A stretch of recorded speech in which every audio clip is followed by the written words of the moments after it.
الحمد للہ وکفا وسلام علی عباده الذین اصطفى اما بعد فاعوذ باللہ من الشیطان الرجیم بسم اللہ الرحمن الرحیم۔ زکوٰۃ کس پر فرض ہے؟ نمبر 1، جو مسلمان ہو۔ کافر پر زکوٰۃ فرض نہیں، مسلمان پر فرض ہے، اس لیے کہ اس نے کلمہ پڑھ کر اس بات کا اقرار کیا کہ میں تمام احکام شرعیہ پر عمل کروں گا۔ نمبر 2، یہ شخص بالغ ہو، نابالغ پر زکوٰۃ فرض نہیں ہے۔ نمبر 3، یہ شخص عاقل ہو، یعنی اس کے اندر عقل ہو، بے وقوف پر زکوٰۃ فرض نہیں۔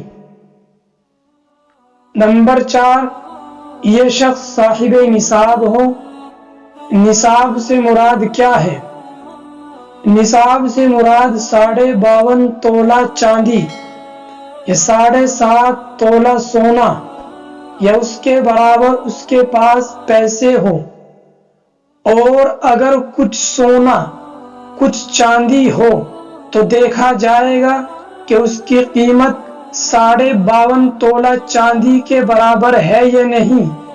اگر ہے تو اس پر زکوٰۃ ہوگی۔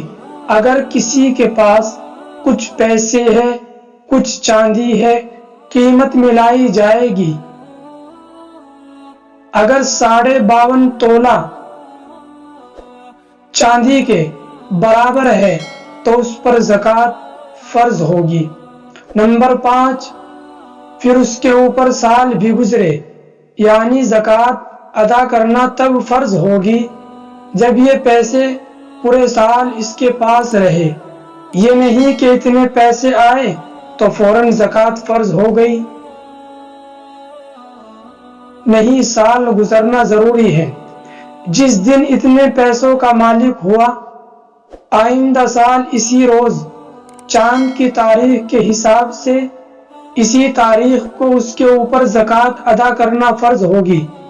بسا اوقات انسان کو یاد نہیں رہتا کہ میرے پاس اتنے پیسے آئے، تو اس کا آسان طریقہ یہ ہے کہ چاند کی تاریخ کے حساب سے کوئی ایک تاریخ متعین کر لے کہ اس تاریخ کو میں زکوٰۃ ادا کیا کروں گا۔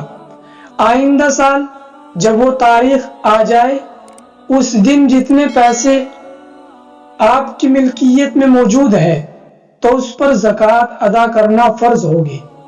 زکوٰۃ ادا کرے گا۔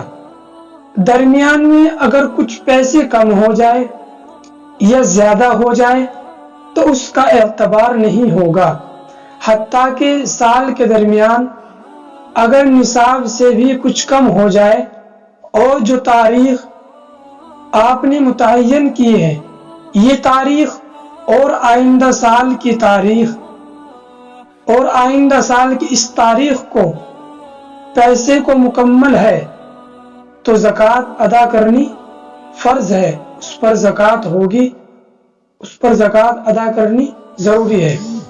دعا کرے کہ اللہ تعالیٰ ان باتوں پر عمل کی توفیق و رحمت فرمائے۔ آمین۔ وآخر الدعوانا الحمد للہ رب العالمین۔